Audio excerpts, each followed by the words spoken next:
My brother gave me a cheap gift for years, so I bought him the one thing he's always. I'm a 27-year-old man, and I have a younger brother who's 25. Growing up, we were close, but there was always this weird edge to our relationship, a mix of love and constant low-key competition. He's always been the quirky one in the family, and I've been the responsible one. That dynamic bled into everything we did, even our family's over-the-top birthday traditions. Let me explain. In our house, birthdays were a big deal. Everyone went all out with gifts, thoughtful, extravagant, you name it. It was almost like an unspoken contest to see who could give the most impressive present, except for my brother. His gifts to me were always underwhelming, not in a he's struggling financially kind of way. They were more like the kind of thing you'd grab from a dollar store clearance bin 5 minutes before the party started. He called it his quirky humor, and everyone else just laughed it off. I didn't. It wasn't like I was expecting diamonds or anything, but I always put effort into his gifts. One year, I saved up to get him a custom necklace with his favorite gemstone. It set me back around $200. Meanwhile, he gave me a $3 coffee mug with "I'd agree with you, but then we'd both be wrong" scrawled on it. Another time, I got him this limited edition art print he'd been raving about, and he gave me a pack of mismatched socks. It wasn't even about the money, it was the lack of thought. Every time, I smiled and said, "Thank you," but inside it was starting to sting. My parents always had an excuse for him. "He's just artistic, honey," or "that's just his way of showing love." I heard those lines so many times I could practically recite them in my sleep. The truth was, he wasn't quirky. He just didn't care enough to try. And maybe that would have been fine if he wasn't so specific about the things he wanted for himself. There's this designer watch he's obsessed with. It's $2,000. Way out of reach for most people. But he talks about it like it's his life's goal. He posts about it all the time, saves photos of it to his Pinterest boards, and even told me once that he was manifesting it. He'd say he was saving up for it, but then he'd blow his money on other stuff, concert tickets, new clothes, and gadgets he didn't need. It was like this weird running joke in our family: "Oh, that's the watch he'll never buy." This year, things changed for me. I got a huge bonus at work, a reward for months of late nights and stress. For the first time in a long time, I had money to splurge. So I decided to treat myself. I went to the mall, wandered into the fancy stores I usually avoided. And there it was, his watch. The same one he'd been dreaming about. I wasn't even planning to buy it, but something about it felt right, like a way to celebrate my hard work and finally put myself first. So I bought it. It was an impulsive decision, but the moment I walked out with that watch, I felt this weird mix of triumph and guilt. I kept telling myself it wasn't about him. I didn't buy it to spite him. I bought it because I wanted it. Still, I couldn't shake the thought of how he'd react if he found out. Fast forward to my birthday. My brother shows up late as usual and hands me his gift, a second-hand keychain. The latch was broken. He didn't even try to hide it. He laughed and said, "It reminded me of you." I didn't laugh back. I just thanked him, set it aside, and moved on with the party. But something inside me snapped. All those years of being brushed off and made to feel like I didn't matter, it was too much. The next day, I posted a picture of the watch on Instagram. Nothing dramatic. Just a casual shot of me holding it with a caption about treating myself. But I tagged him in the photo, just subtle enough to make him notice. It didn't take long. Within minutes, I got a text: "Why do you have my dream watch?" That's when everything started to spiral. Update 1. The moment the text popped up on my phone: "Why do you have my dream watch?" I knew my brother wasn't just annoyed. He was livid. Before I could even think about replying, my phone started ringing. It was him. I picked up, and he didn't even give me time to say hello. His voice was sharp, and he jumped straight into it. He wanted to know what my problem was. Why I would do something so hurtful and how I could have the audacity to buy his dream watch. I kept my voice calm and steady. I told him it wasn't about him. I bought the watch for myself because I liked it and wanted to treat myself. But that explanation didn't sit well with him. He accused me of being selfish, rubbing it in his face, and stealing something he'd been talking about for years. I reminded him that I didn't owe him anything and that he'd had plenty of time to buy it himself. The call ended abruptly, but that wasn't the end of it. Within an hour, my parents were on the phone. They had heard all about the watch situation from my brother, and they weren't happy. My mom's tone was almost apologetic at first, but it didn't take long for the guilt tripping to start. She said it looked bad for me to buy something my brother had always wanted, especially since I knew how much he cared about it.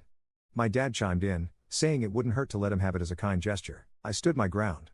I told them about all the cheap, thoughtless gifts he had given me over the years and how I'd never complained or made a big deal out of it. I pointed out how I had always gone out of my way to give him meaningful, expensive gifts, and he had never once put in the same effort for me. Their response? That's just how he is.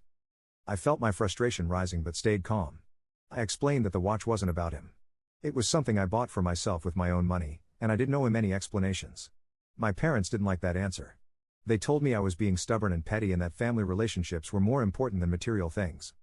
Things only escalated from there. My brother started posting about it on Instagram. He didn't name me directly, but it was obvious who he was talking about. One post had a picture of the watch with the caption, "Imagine buying this just to hurt someone you're supposed to care about." Another said, "Some people really don't understand how to be a decent sibling." At first, I ignored it. I figured he'd vent and then move on. But then mutual friends started messaging me, asking why I would do something so cruel. One even sent me a screenshot of his story. He was painting himself as the victim, saying that I bought the watch out of spite to ruin his dream. I felt isolated. No one seemed to care about my side of the story. But then something unexpected happened. My coworkers started noticing the watch. A few of them complimented it, asking where I got it and saying how beautiful it was. For a brief moment, I felt a little lighter. It reminded me why I bought it in the first place, to celebrate my hard work and treat myself. But my brother wasn't done. He sent me a long text that night filled with dramatic phrases about betrayal and how he'd never forgive me for this. He ended it with something along the lines of, "I hope you're happy ruining my dream." I didn't reply. The next day, my mom called again. This time with a compromise. She suggested I give the watch to my brother as a peace offering. I could almost hear her trying to make it sound reasonable, but I wasn't having it. I told her no and that I wasn't going to reward my brother's entitlement. My dad sighed and said I was being difficult. Meanwhile, my brother doubled down on his social media posts. The passive aggressiveness turned into outright hostility. He even posted a screenshot of our text messages, carefully cropping out anything that made him look bad. He added a caption about how he was done being disrespected. More messages rolled in from mutual friends. Some were genuinely confused, asking for my side of the story. Others just told me to apologize and give him the watch to keep the peace. One friend even said I was being cruel for holding on to something that would mean the world to him. But I wasn't budging. The watch was mine. It wasn't about him, no matter how much he tried to make it seem that way. By the end of the week, I'd had enough of the drama. I blocked him on social media to stop seeing the constant posts. That didn't stop him from texting me, though. Every message was a variation of the same thing: guilt tripping, emotional manipulation, and demands for the watch. It felt like everyone was against me, my brother, my parents, even some of our friends. But I wasn't going to cave. For the first time in years, I was putting myself first, and I wasn't going to let him take that away from me. Update 2. I didn't want to go to the family dinner. After everything that had happened, I knew it wasn't going to be a pleasant evening. But skipping it would have only added fuel to the fire, and my parents made it clear they expected me to be there. So I went, dreading every second leading up to it. When I arrived, the tension was already thick. My brother was sitting at the far end of the table, scrolling on his phone, avoiding eye contact with me. He didn't say hello or even acknowledge me, which wasn't a surprise. My parents, on the other hand, greeted me with strained smiles. It was obvious they were trying to keep things civil, but the unease was palpable. We started eating, and for a while, everyone pretended like everything was normal. Small talk about work, the weather, and my cousin's upcoming wedding filled the air, but it didn't last long. My dad set his fork down and cleared his throat. "We need to talk about this watch situation," he announced, breaking the silence. I looked up, but my brother kept his head down, stabbing at his salad. My mom gave me a pleading look, as if I was the one who needed to make this right. Right. I calmly explained again that it was my purchase, my money, and my decision.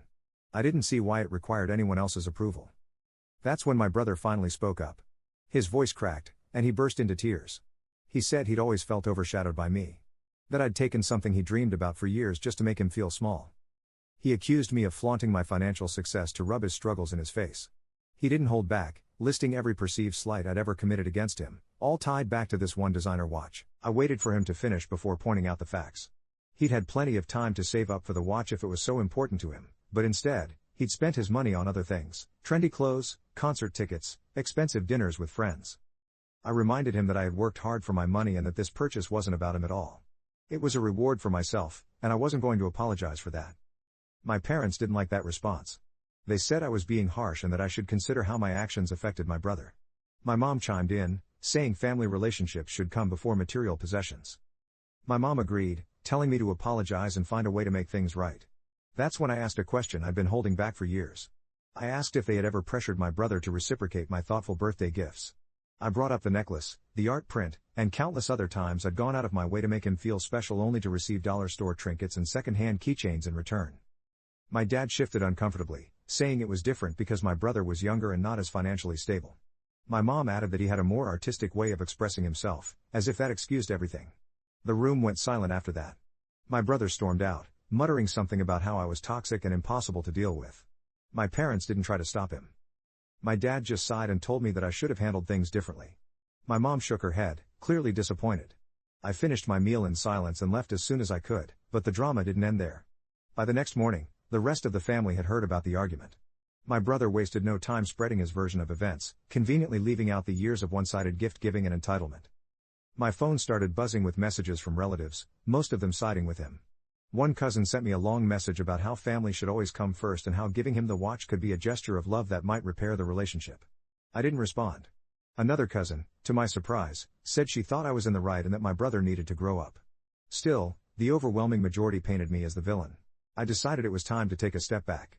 I limited contact with my parents and ignored most of the messages from relatives. I needed space from the constant guilt-tripping and drama.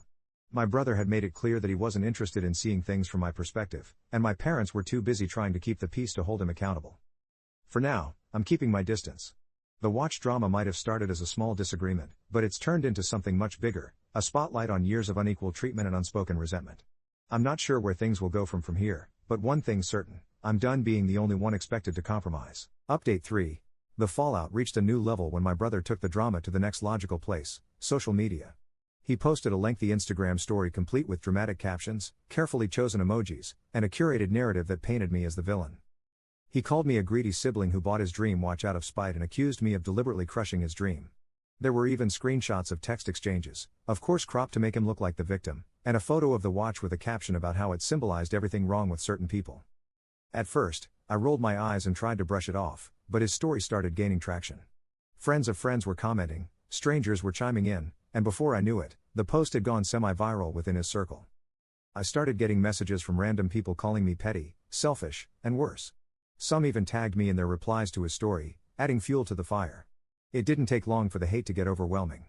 My phone buzzed constantly with notifications, each one a reminder of how quickly a narrative can spiral out of control.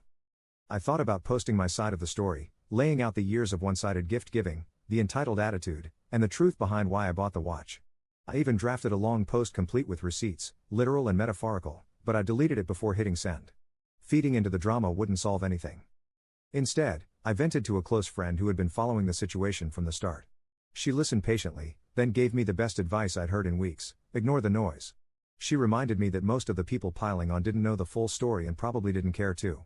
Engaging would only make things worse. So I tried to move on. I kept using the watch, refusing to let the drama dictate my choices. At work, my coworkers continued to compliment it, completely oblivious to the chaos happening behind the scenes. Those small moments of normalcy helped more than I expected. But my brother wasn't letting it go. He ramped up his campaign, pushing my parents to intervene further. They called me again, asking if I'd reconsider attending a family meeting to resolve the issue. I declined, telling them I was done explaining myself. My mom sighed, saying my refusal was only making things harder for everyone. My dad suggested I just let him have the watch to put an end to the fighting. I firmly said no and ended the call. That's when my brother tried a new tactic. He started sending me long emotional messages about how the watch reminded him of everything he's ever failed at. He painted it as a symbol of all the times he'd come up short and how it crushed him to see me with it. I didn't respond. I deleted each message as soon as it came in, refusing to engage. A mutual friend reached out, trying to mediate. She suggested my brother save up for the watch himself instead of expecting me to hand it over. When the friend relayed this suggestion, my brother's response was predictable. He claimed he couldn't afford it and deserved the watch as compensation for the emotional harm I'd caused him. The friend admitted she was frustrated with my brother's entitlement but said there wasn't much else she could do to mediate. Surprisingly, a few mutual friends started quietly expressing support for me. One sent me a private message saying she'd seen through my brother's posts and thought the whole thing was ridiculous. Another told me she'd been on the receiving end of my brother's selfishness before and wasn't surprised by his behavior. Those messages didn't erase the public hate I'd received, but they helped me feel less isolated. After yet another passive-aggressive social media post from my brother, I decided enough was enough. I blocked him on all platforms. It felt like a necessary step to protect my peace, even if it would probably escalate things further. A week later, I found out just how far my brother was willing to go. A coworker sent me a link to a GoFundMe campaign he had started titled something like "Help Me Finally Achieve My Dream." The description was as melodramatic as you'd expect, filled with vague references to a greedy sibling who had wronged him. The goal amount was $2,000, the exact price of the watch.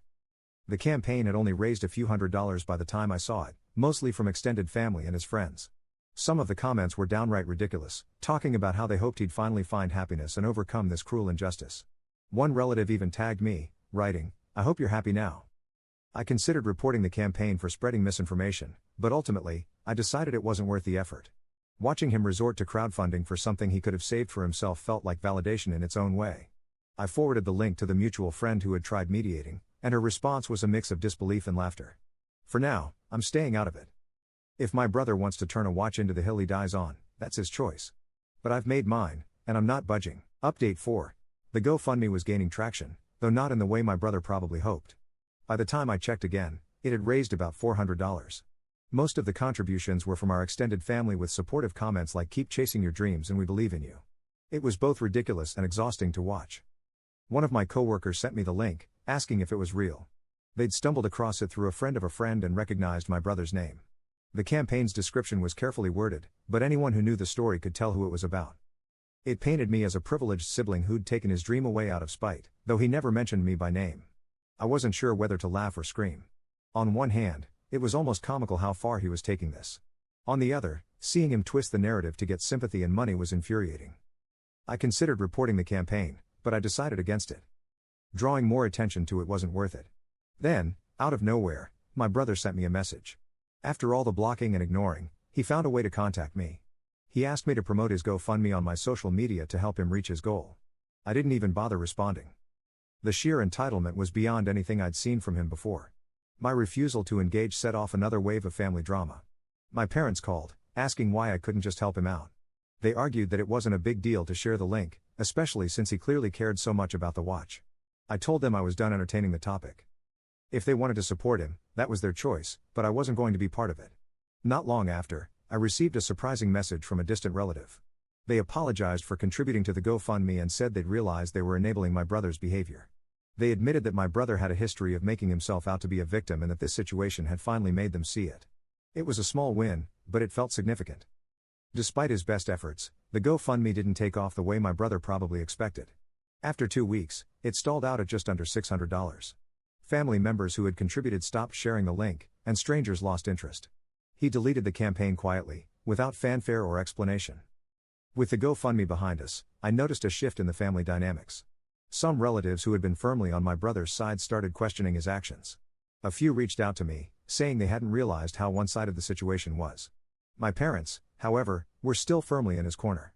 They insisted that we needed to resolve things as a family and suggested therapy. I refused. I wasn't interested in sitting through sessions where I'd be painted as the bad guy for standing up for myself. My brother predictably doubled down. He told anyone who would listen that I'd ruined his life. According to him, the watch was more than just an accessory. It was a symbol of everything he'd ever wanted but couldn't have. He claimed I'd taken it away just to spite him, and now he'd never recover. Most of the family had stopped engaging by this point, but a few still gave him the validation he was looking for. Eventually, my brother stopped speaking to me altogether. At first, I expected him to come back with another angle, maybe an apology laced with guilt tripping, but nothing came. The silence was surprising, but more than that, it was peaceful. For the first time in weeks, I didn't have to deal with his constant messages, his passive-aggressive social media posts, or his drama. Without the noise, I had time to reflect on everything that had happened. The drama over the watch had been exhausting, but it also brought a lot of things to light: my brother's entitlement, my parents' enabling, and the unbalanced family dynamics. It was all out in the open now. And for the first time, I felt like I'd finally stood my ground. I kept using the watch, now more than ever. It wasn't just a purchase anymore. It was a reminder that I didn't have to put up with years of one-sided effort and guilt tripping. I could prioritize myself without feeling like I owed anyone an explanation. With my brother out of the picture, things started to settle down. I still had a strained relationship with my parents, but I kept my distance and didn't entertain any more conversations about the watch. Most of the extended family moved on, and the few who hadn't were easy enough to ignore. For the first time in weeks, I felt like the drama was finally behind me. My brother may have tried to turn a watch into a symbol of his victimhood. But in the end, it had become something much more important to me, a symbol of boundaries and self-respect. I wasn't interested in sitting through sessions where I'd be painted as the bad guy for standing up for myself. My brother predictably doubled down. He told anyone who would listen that I'd ruined his life. According to him, the watch was more than just an accessory. It was a symbol of everything he'd ever wanted but couldn't have. He claimed I'd taken it away just to spite him, and now he'd never recover. Most of the family had stopped engaging by this point, but a few still gave him the validation he was looking for. Eventually, my brother stopped speaking to me altogether. At first, I expected him to come back with another angle, maybe an apology laced with guilt tripping, but nothing came. The silence was surprising, but more than that, it was peaceful. For the first time in weeks, I didn't have to deal with his constant messages, his passive-aggressive social media posts, or his drama. Without the noise, I had time to reflect on everything that had happened. The drama over the watch had been exhausting, but it also brought a lot of things to light: my brother's entitlement, my parents' enabling, and the unbalanced family dynamics. It was all out in the open now. And for the first time, I felt like I'd finally stood my ground. I kept using the watch, now more than ever. It wasn't just a purchase anymore. It was a reminder that I didn't have to put up with years of one-sided effort and guilt tripping. I could prioritize myself without feeling like I owed anyone an explanation. With my brother out of the picture, things started to settle down. I still had a strained relationship with my parents, but I kept my distance and didn't entertain any more conversations about the watch. Most of the extended family moved on, and the few who hadn't were easy enough to ignore. For the first time in weeks, I felt like the drama was finally behind me. My brother may have tried to turn a watch into a symbol of his victimhood. But in the end, it had become something much more important to me, a symbol of boundaries and self-respect. Update 5. Months passed, and the drama over the watch seemed to fade into the background. My brother and I weren't speaking, which honestly was a relief. I had no plans to reach out, and I assumed he'd moved on to the next thing to obsess over. That's why it caught me off guard when he suddenly reached out, claiming he was ready to forgive me. The message was long, filled with his usual dramatic flair. He wrote about how much pain the situation had caused him and how he was ready to put it behind us. For his sake, of course. The irony of it all wasn't lost on me. I didn't respond. I didn't block him either. I just let it sit there unanswered. A reminder of how far I'd come in not letting him manipulate me. After that, I started hearing bits and pieces through mutual friends and family. Apparently, he decided to start saving for the watch himself. He'd finally realized that no amount of guilt tripping or social media theatrics was going to make me hand it over. It was about time, honestly. For years, he'd relied on others to give him what he wanted. And this was the first time I'd seen him actually work towards something. Not long after, I saw a photo of him on Instagram. He was holding a knockoff version of the watch, posing like he'd just walked out of a high-end boutique. He didn't tag the brand or make any comments about it being a replica, but it was obvious to anyone who knew what to look for. I didn't comment or react. There was no point. Still, it was telling. Even in trying to prove a point, he couldn't let go of appearances. Meanwhile, the rest of the family seemed to be making an effort to smooth things over. A few relatives who had initially sided with him started reaching out, hinting that they realized the whole feud was unnecessary. It wasn't an apology exactly, but it felt like an olive branch. At family gatherings, they stopped bringing up the watch altogether, which was a welcome change. My parents, however, were a different story.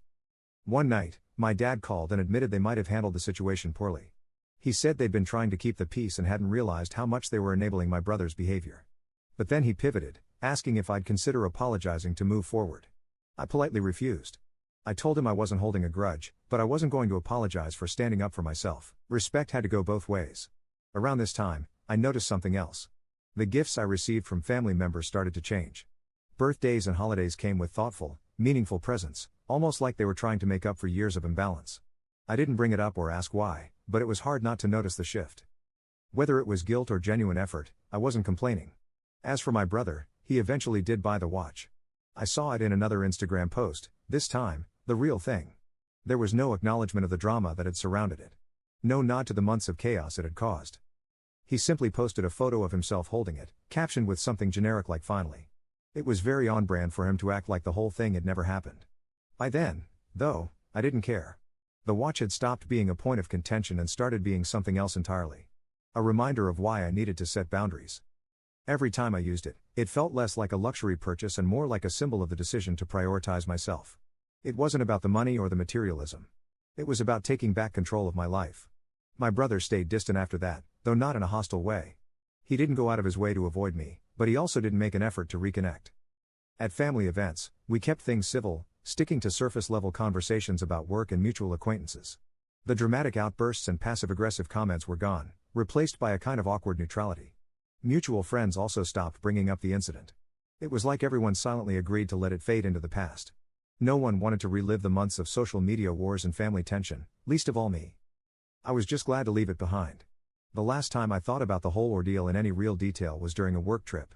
I was in the airport, waiting for my flight, with the watch sitting next to me.